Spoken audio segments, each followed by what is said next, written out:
Selamat pagi, Assalamualaikum warahmatullahi wabarakatuh. Gimana kabarnya teman-teman? Hari ini kita bertemu lagi ya di mata kuliah pembiayaan kesehatan. Hari ini Bu Kori akan menyampaikan materi terkait dengan episode perawatan dalam PMK 26 tahun 2021. Jadi di sini nanti di dalam episode perawatan itu kita akan mencoba untuk mempelajari bahwa definisi dari episode perawatan untuk kepentingan statistik, morbiditas dan mortalitas itu sedikit berbeda gitu ya dengan konsep dalam episode perawatan dalam PMK, karena tujuan dari adanya PMK 26 2021 ini adalah terkait dengan implementasi dari sistem Kesmik yang ada di Indonesia. Ya, kita masuk ke definisi dulu. Jadi, apa yang disebut dengan episode gitu ya. Episode itu adalah jangka waktu perawatan pasien, mulai dari pasien masuk sampai dengan pasien keluar rumah sakit, baik rawat jalan maupun rawat inap, termasuk konsultasi atau pemeriksaan dokter dan atau pemeriksaan penunjang maupun pemeriksaan lainnya. Itu yang disebut dengan episode. Nah, untuk setiap episode hanya dapat dilakukan satu kali klaim ya. Jadi kita tidak boleh melakukan klaim double seperti itu, nggak bisa ya. Makanya nanti di sini teman-teman mahasiswa perlu mengetahui apa yang disebut dengan satu episode.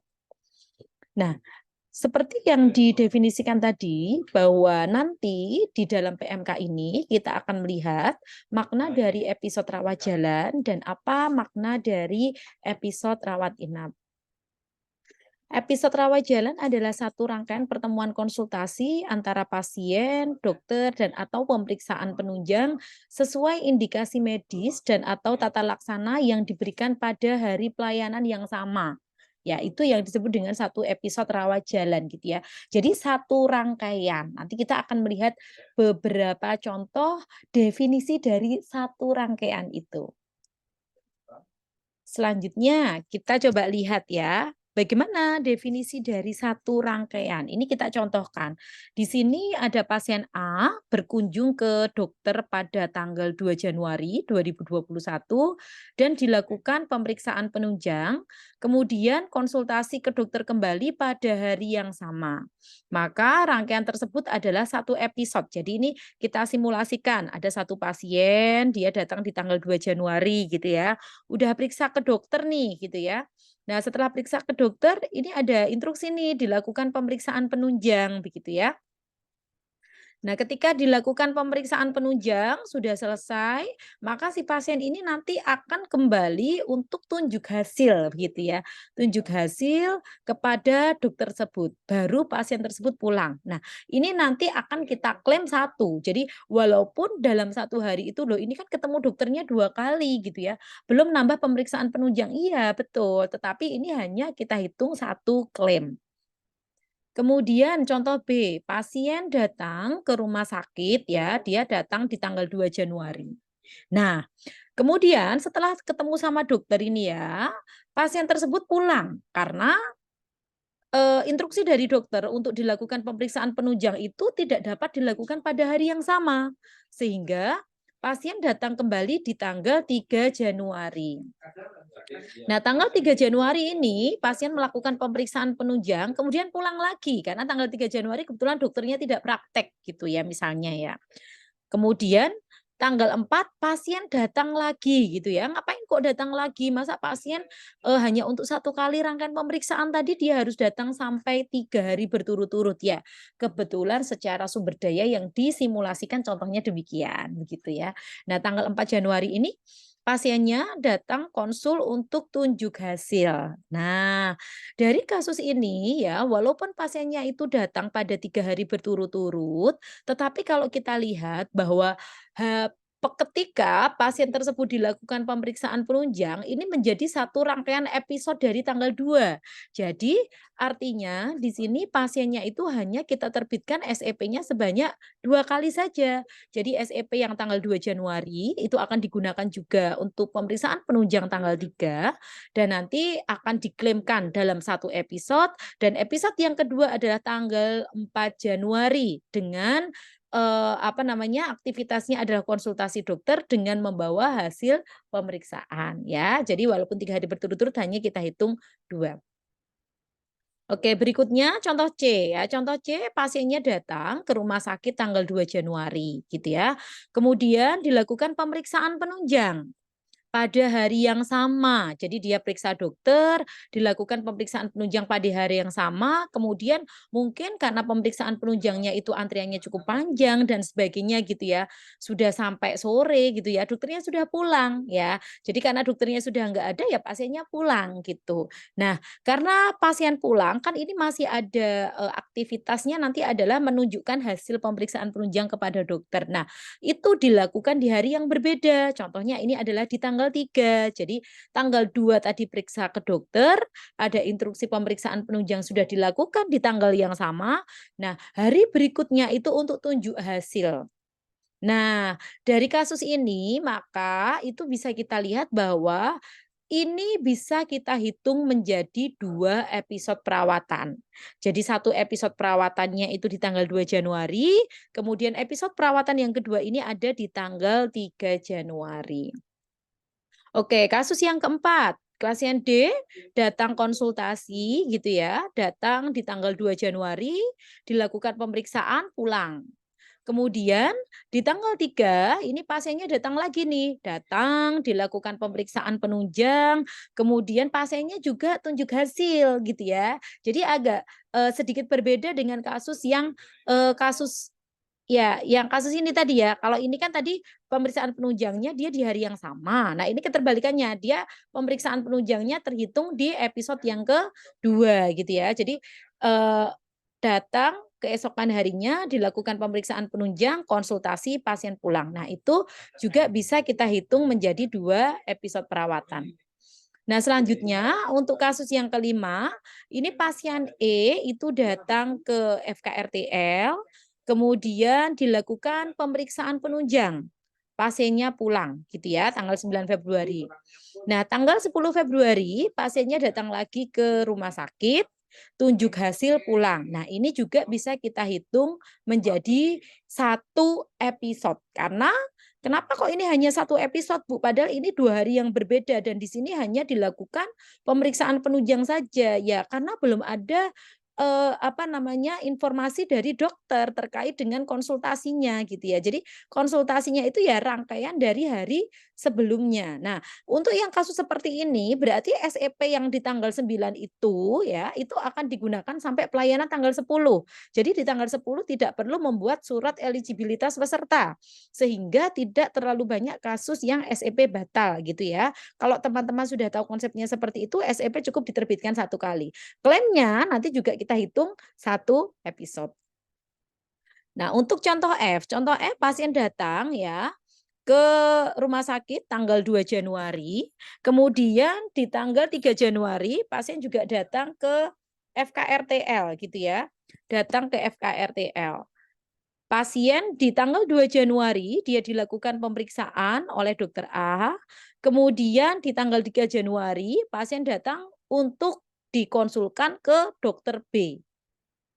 Nah, karena di sini akan kita anggap bahwa, spesialisasi ya atau kompetensi dari dokter itu berbeda, maka di sini akan kita hitung menjadi 2 episode. Ya, sedikit lagi, ya. Dalam hal pelayanan berupa prosedur atau terapi yang berkelanjutan di pelayanan rawat jalan seperti radioterapi, kemoterapi, rehabilitasi medik, dan rehabilitasi psikososial dan transfusi, pasien yang datang ke FKRTL mendapat pelayanan rawat jalan pada satu atau lebih klinik spesialis pada hari yang sama terdiri dari satu atau lebih diagnosis, di mana diagnosis yang satu dengan diagnosis yang lain satu saling berhubungan atau tidak berhubungan dihitung satu episode. Nah, Ini kalau dia pada hari yang sama, pokoknya kita hitung 1 episode.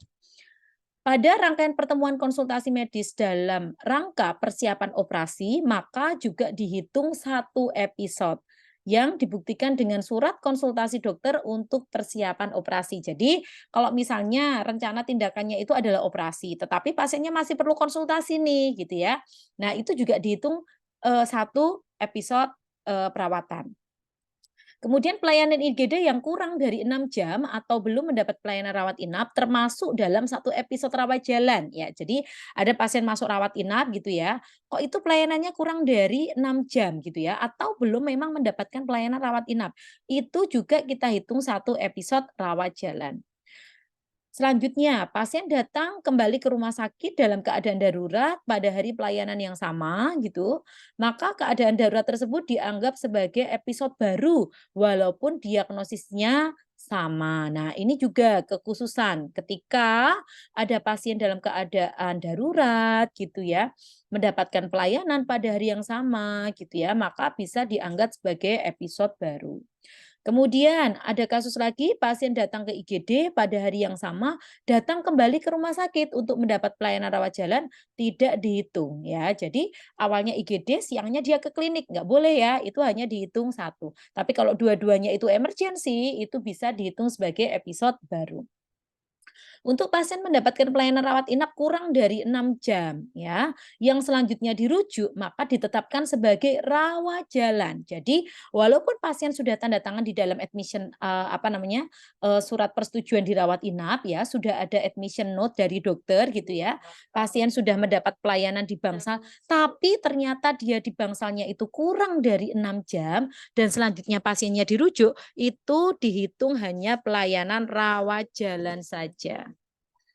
Ya, kemudian rawat inap. Nah, apa yang disebut dengan episode rawat inap?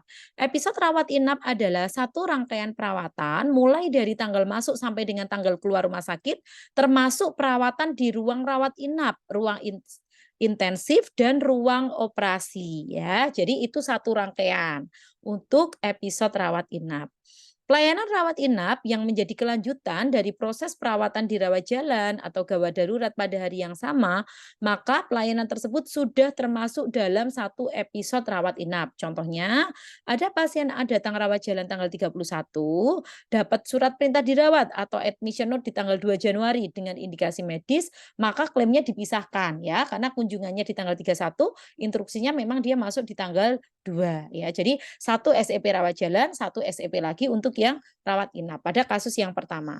Kasus yang kedua, pasien B datang ke rawat jalan tanggal 31 ya dan mendapat surat perintah harus masuk rawat pada hari yang sama, tetapi baru mendapat pelayanan rawat inap pada tanggal yang berbeda. Jadi harusnya itu dia masuk di tanggal yang sama, cuma entah karena tempat tidurnya penuh atau apa gitu ya, dia masuknya di hari yang berbeda. Nah, itu diklaimnya 1 episode. Jadi kesimpulannya di sini, untuk kasus rawat inap, instruksi atau perintah yang ditulis oleh dokter di dalam admission note itulah yang menjadi acuan. Apakah memang ini bisa diklaim 1 episode perawatan atau 2 episode perawatan. Ya, jadi di sini pun komunikasi antara dokter dengan petugas reka medis gitu ya, terkait dengan ketersediaan ruang dan lain-lain itu sangat penting. Jangan sampai dokternya menginstruksikan masuk hari ini tetapi ternyata misalnya Pak, kamar rawat inapnya penuh atau mungkin kamar operasinya yang penuh, seperti itu ya. Jadi ini, dalam hal pelayanan rawat inap memang secara sistem itu rumah sakit harus membentuk gitu ya, membentuk suatu sistem supaya memang benar-benar ada koordinasi antara dokter, petugas reka medis maupun PPA yang lainnya gitu ya. Sehingga, tidak ada masalah atau misalnya kasus yang terpending hanya karena tadi ya, ada ketidaksesuaian antara instruksi dengan, implementasi, pasien tersebut di rawat inap. Kemudian coba kita kasus lagi yang selanjutnya ya. Pelayanan IGD lebih dari 6 jam, termasuk dalam 1 episode dan diklaimkan rawat inap kelas 3 dengan kriteria sebagai berikut. Sesuai dengan indikasi medis, telah mendapat pelayanan rawat inap dan secara administrasi telah menjadi pasien rawat inap. Jadi kalau ada pasien di IGD ya, dia menggunakan fasilitas IGD-nya itu lebih dari 6 jam gitu ya. Misalnya ada pasien dalam benar-benar kondisi kritis sehingga harus distabilkan gitu ya. Nah, waktunya itu lebih dari 6 jam itu bisa diklaimkan rawat inap kelas 3. Dalam hal pasien telah mendapat pelayanan rawat inap yang lama, perawatan kurang dari 6 jam, dan pasien meninggal termasuk dalam satu episode rawat inap.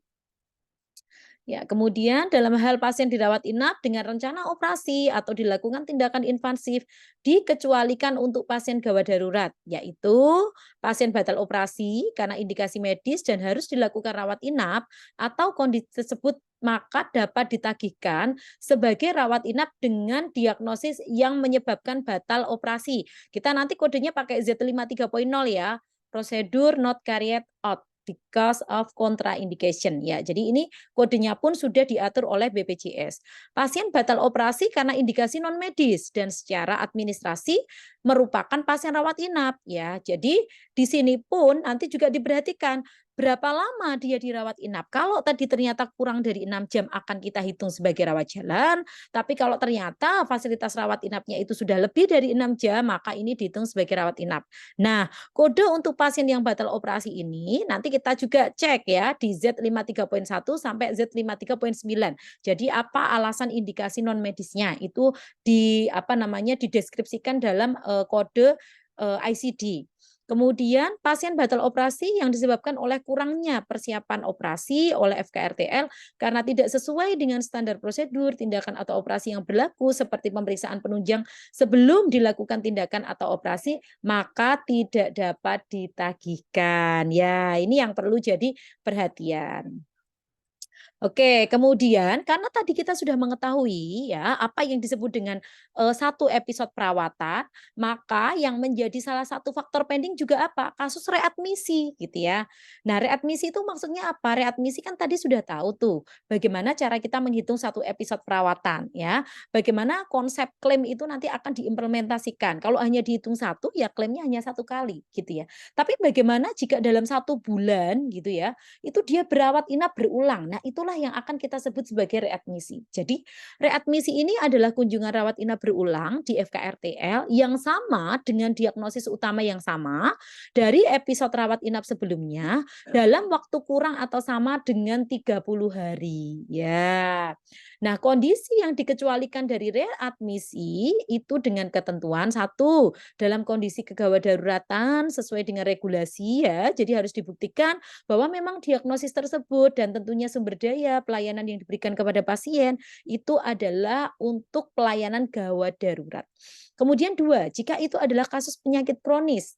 3, tindakan atau prosedur atau pos prosedur yang terjadwal oleh dokter atau fasilitas kesehatan sesuai dengan indikasi dan tidak dapat dilakukan dalam satu episode. Kemudian yang keempat, kunjungan pada FKRTL yang berbeda atau kelas FKRTL yang lebih tinggi. Nah, biasanya ini untuk yang kasus-kasus misalnya kasusnya sama gitu ya, pembedahan misalnya mata gitu ya. Mata kiri itu misalnya nanti di tanggal 10 Januari, mata kanan itu misalnya nanti di tanggal 26 Januari. Nah, itu kan masih kita hitung kurang dari 30 hari gitu ya. Cuma di dalam kode ICD itu kan dia nggak membedakan mana yang mata kanan dan mata kiri. Nah, itulah nanti yang perlu benar-benar diperhatikan ya, terutama untuk kasus-kasus operasi yang memang dia memiliki 2 organ dan dilakukan pada satu bulan yang sama.